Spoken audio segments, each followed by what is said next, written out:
ang isa ka senador dala-dala gyapon ang memories ka ng mga proyekto na iyahang bubo sa iyahang city.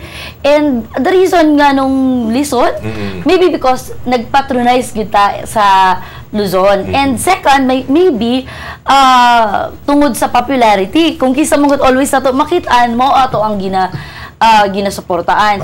Lisod magpakitang gilas ang usa ka senator from Davao kung wala pa siya naagi. Dili siya known nationwide. So kinahanglan sa isa ka senator popularity gyud, and kinahanglan popular ka at the same time nakita gyud ang imuhang katakos, ang imuhang heart sa serbisyo. And syempre nay utok. Importante correct yun na siya. Kaya karon lang gani Kaubangsal ang impeachment trial, grabe ang ilahang ko, ano? Dili ka pwede maging senator pag dili pug ka kabalong mag-decide. Wala kay decision making. Nagtuo ka ba, Councilor Juan, nga sa Davao Region sa kinatibukan makatuboy raon niya og Senado o senador ngadto sa Senado og siyempre kini para sa katawhan siyudad sa Davao. Sa imong putanaw, kining mahimo ka kini sa di madugan? Yes, I believe. And nakita na ko dagan kay mga Davaoenyo na talentado and would really be figure para mahimong senator. So dili na mahimong imposible. Sa imong tanaw, og magtuboy ta og Davaoenyo ngadto sa Senado, unsa-unsa ang mga pangalan nga anaa sa imong hunahuna, Councilor Juan? Actually, una, syempre, considering na naging House Speaker, si Speaker Boy Nograles, that's really big edge. He's known nationwide, and he was able to prove himself. 250 congressmen under him, so why not become senator? Bartop Natcher, and then congressman for so many years, nag-last term, walay pildi-pildi, and that is something really to consider. Second, I would believe even the Vice Mayor Rudy Duterte would be a good person na mahimong senator, I would believe, considering his power, his initiative, and known po ang mga Duterte sa tibuok Davao City. Tibuok Pilipinas. Okay. So naisgutan naman yun nato ning Senado, Kaubangsal. Gusto na ako nga pahimuslan kining higayon na councilor, no? Nga diin mga pangutana nga kini siya nagasubay kung nagatan-aw ka ba sa Senado nga nagtrabaho isip impeachment court karong higayon na. Actually, I must admit na sa sugod nagtan-aw ko. Pero gikapuyan ako maminaw sa ila. Tungod kay sa kadugay, murag pagong ang proseso. So, instead na ako ang i-focus ang attention sa pagtan-aw. Anyway, na may newspaper and TV, sa summary na lang ko. So, unsa ang flash report, mas better pa na magbisita na lang ako sa mga barangay sa District 1. Kaya I would believe mas napay result. Kasi sa nakita na ako, dugay kaayo. And, ang gobyerno, labi na sa Senate, politika lang gyapon na. And it will always be number games. Kung kisa ang mas daga na kauban, you would expect kung saan ang result. So, I don't think na kinahanglan pa ito maminaw. Better yet, continue sa to ang ginatrabaho para mas effective pa. Kaya wala makay mabuhat kung mo ang decision, dili mata maka-take part. Kasi sila man ang mag-decision. Base bitaw sa ko ang programa sa radio, Kaubangsal, nagpolso ko, kung doon na ba'y makuha ang mga kaisunang mga mayukmok ba katong mga nasa lower tubag nila, i-google na lang nila pagpangita og bugas kaysa magsigig at tubang anak kay wa mangyapon sila makuha ana daw matod pa nila di mo daog ba si corona or mapili wa man daw sila makuha mo man na ila. Though it can really affect our economy. So yes, kinahanglan gayud na taga paspasan lang. Mao lang ako mayon mas paspasan pero dili po nang sa sobra ka paspas, wala na nag-follow sa proper procedure. Siyempre, kinahanglan mag-follow yun. Okay, gikan sa imuhang kaugalingong panglantaw, Councilor, unsa kaha ang madangatan sa nasod niining impeachment trial karong kayuhan ba o kadaot? Sa imong pagpangamba? Actually, dili man nato may bala ng economy sa Pilipinas. So, it will always depend sa pagtanaw sa mga investors sa Philippines. Given na medyo nagka-problema ang judicial and the executive, it would really be a negative effect sa economy, I would believe. Kay tungod, mawad-an og pagsalig ang atong mga investors sa madlok sila mag-invest sa Davao City tungod kay para nila murag walay klaro ang ato ang system sa judicial and sa executive. So, ang sakit lamang gutan awon kay tungod mas maayo kung kinahanglan yun mo agi sa inana na proseso, mas maayo kung dili gikan sa presidente ang participation. Kay kung gikan man sa presidente, it would mean na ginawala na ang gap between the two. Kinahanglan man gud executive, legislative, and judicial should be separate bodies. Dili na pwede na ang presidente makaya niya magunitan ang judicial system sa usa ka country like Philippines. Okay, what do you mean by the gikan sa presidente ang kuan nga nagtuo ka nga ang presidente nagkuan sa Senado? I hope dili. Okay. Okay, Gonzalo. Okay, una sa mga pangutana nga kang Councilor Juan Bungguyan, ato nang hisgutan siyempre karon tato pangutana nato kining economy versus security. O siyempre sa dugang mga pahinumdom. Kalambuan, Dalatana.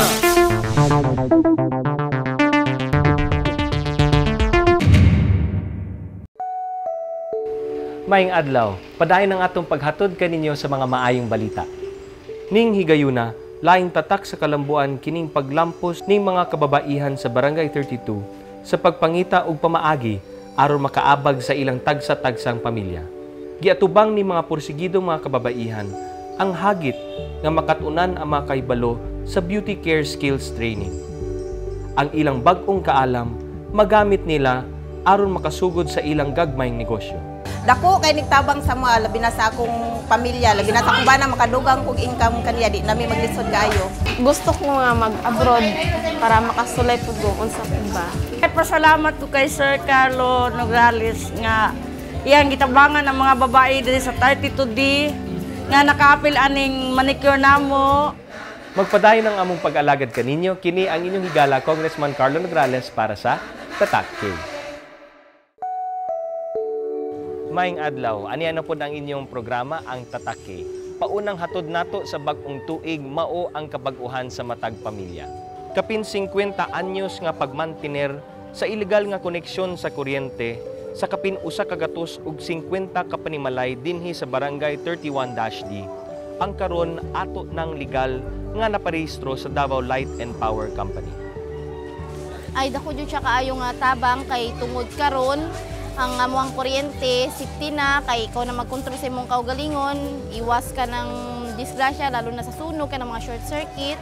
Yang pagkontrol sa kuryente, di na magbuot-buot ang imuang gitap, kay sarili naman nimo. Nagpasalamat kayo kaming dako kang Congressman Carlo Nograles. Kay sa iyang programa nga, Oplan Kahayag na nakaabil mi sa barato nga presyo, dali nga proseso, dali nga pamaagi. Magpadayon ang pag-alagad kaninyo sa atong Oplan Kahayag program, kini ang inyong higala Congressman Carlo Nograles nagpabiling Tatak K. Kalambuan, Dalatana. Balik ta diri sa atong Kalambuan Daratanan, inyo gyapong alagad Saldi Chato, siyempre kauban gyapon ako Gilbert Bitoy Villasos. Ato mga pangutana ngadto kang Councilor Juan Bungguyan, adto ta sa laing iskutanan nga imong napadayag sa imong social networking site. Councilor Juan, mingon ka nga panahon na nga tagaan og pagtagad sa siyudad sa Davao ang isgutan ng pang-ekonomiya og di lang puro kapsay og karinaw. Pabor, pasabta daw mi og dugang may kalibutan ni Konsyal. Yes, I must admit, kinahanglan man ang peace and order sa Saka City, sa usa ka dakbayan. Apan kinahanglan i-prioritize po nato ang economy. Sama sa kong gingon, dili lang puro peace and order fund or peace and order intelligence fund ang tagag priority, kundi tagaan pod og dakong pagtagad ang economy sa usa ka dakbayan. Isgutan ng alokasyon nga pundo, Councilor Juan, pila ba gyud ang inigasto sa siyudad sa Davao alang sa Kapsay Kalinaw ug pila pud kaha ang gaston aron nga mapadagan ang pang-ekonomiya? Actually, I'm certain about the fund allotment sa atong intelligence fund, which is around 570 million. 70 million, yes. But as to the pondo sa economy, I believe much bigger or larger sa ato ang Peace and Order Fund, pero dili ko certain sa actual figure. Pero dako ang gihapon ang butang na pondo for the fuel economy sa dakbayan sa Davao. Okay. Maingon kang panglakaw kamo agig misyon aron makadani kamo og dugang kapitalista. Pakiglambigit kamo sa mga negosyante og dili magsigi og absent. Imo bang imo bang nasangat ang maong hisgutanan sa liderato diya sa konseho? Actually, nakita na ako last session. Isa sa reason nga nung mitindog ko for the privilege speech kay kinahanglan gayon. I'm also member sa Committee on Tourism. So kinahanglan gayon na magmutindog ang tanan kay to entice investors. Davao City dako kayong ato ang pwede ipakita sa ilaha. In fact, even kita, mga Davaoenyo, dagan kayong maayong pag-aadtuan sa Davao City, but dili tatanan aware na naada ay susama ng mga lugar, destination. Una, before ka magkaroon og investor, dapat na kayo mga turista. Kay sila man ang imong mahimong investor. And how would you entice tourists na mag-visit sa city? So, kinahanglan yun itong Peace and Order Fund mo, kinahanglan yun yung pondo para sa peace and order, security sa mga turista. Pero, dira magsugod ang that should only be stepping stone. Ang pinakatagaan og pondo, ang economy. So, kinahanglan kabalo sila na okay ba ang ato ang stable ba ang Davao City for investment.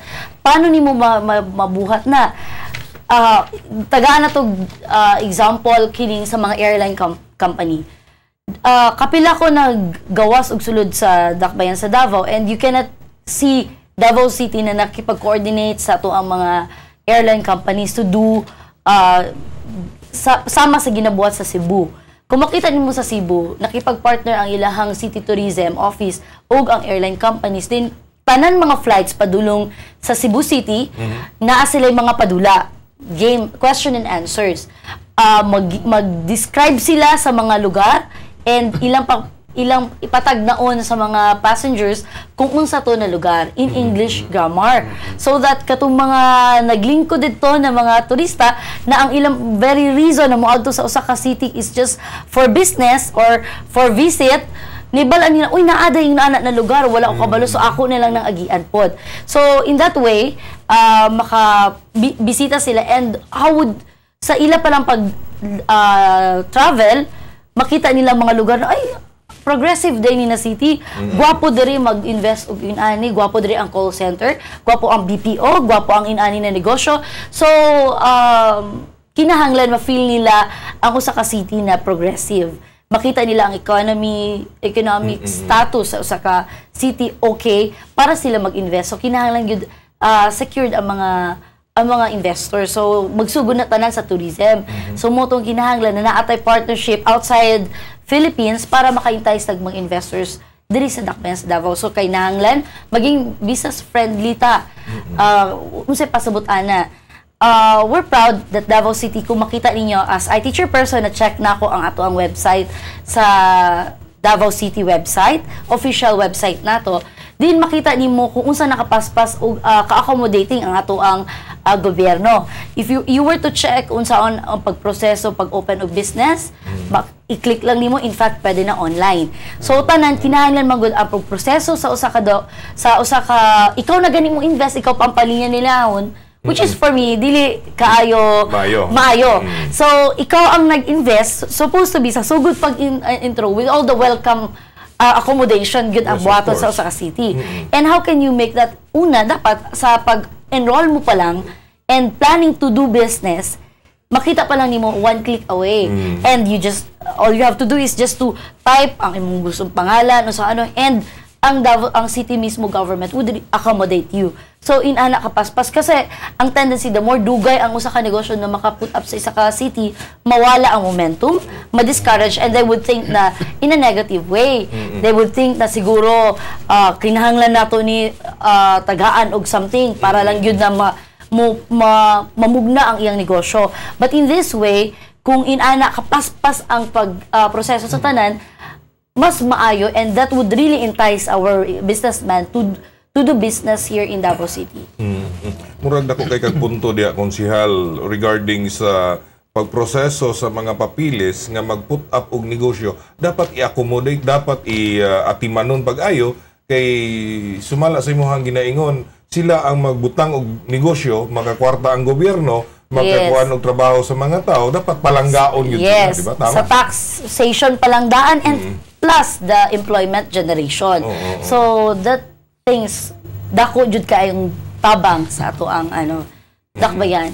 So ganahan po kayo ang mga investor nga mag-invest sila sa ilahang negosyo diri sa Davao. Yes, and I believe isa pod na reason, syempre, dapat accommodating ang tanan para sa ilaha. Bitaw. Okay, aritas mga pangutana sa Barangay Councilor Joan. Unahon nato ning waste to energy project, no? Og mabasa sa mga mantalaan nga ang kumpanyang Herof nga gipanag-iyahan sa mga Aliman kung German, may atras na sa ilang tanyag nga magmugna og usa ka planta dinhi sa dakbayan sa Davao aron himuong kuryente ang atong mga basura nga walay bisan piso nga magasto ang gobyerno sa siyudad sa Davao. Duna kabay kasayuran kabahin ini nganong miatras. Actually, gusto na ko i-correction katong pag-abot sa Herhof to present their company not for energy. Okay. Ang ilahang negosyo is pellets. Pellets is for coal plant. Let's say coal plant, instead of burning coal, you have to burn pellets because pellets is less emission ang carbon. So mas environmental friendly siya. So mo to ilang presentation which really entice each and everyone, even the council. Mamon gani natin mga councilor nagrepresent para makita gyud kung unsa jud ka environmentally friendly ni kini na mga kumpanya. The problem, I believe, kaya sila nag-atras not because of changing their minds to Davao City, but I believe na ay problema ang wala nagkasinabot ang consultant sa nila diri sa Davao. I just don't want to mention the name, but ang consultant nila diri sa Davao and consultant sa Manila, wherein that very person sa Manila is the representative of Herhof. Kining consultant gikan sa Herhof. Yes, yung isa, and katong nasa Davao is a businessman. So, wala nagkasinabot. I believe maybe sa sharing or I really don't know. And then, motong nag-atras sila. Okay. Sayang, di ba? Sayang, yes. Definitely sayang kay tungod. Kung makita na to karon, problema kay ta sa landfill na to, kita mag-ingon tag basura, like gi-mention ako ganyan, problematic kay ta sa basura. Imbis na nalabay na, una-unaon pa nato unsaon na lang kung puno na ang atong landfill. But kini siya, kining Herhof unta, income unta, but pasabot ang basura mahimong kwarta. Oo. They make use of our waste, which is okay kaayo. Matud sa City Hall nga, ipadayon man daw, gihapon nila ang waste to energy projects. Kaya doon naman daw ilaing mitanyag sa susamang proyekto sama sa kumpanya sa Koreano. Kapait lang kay mugasto ang syudad sa Davao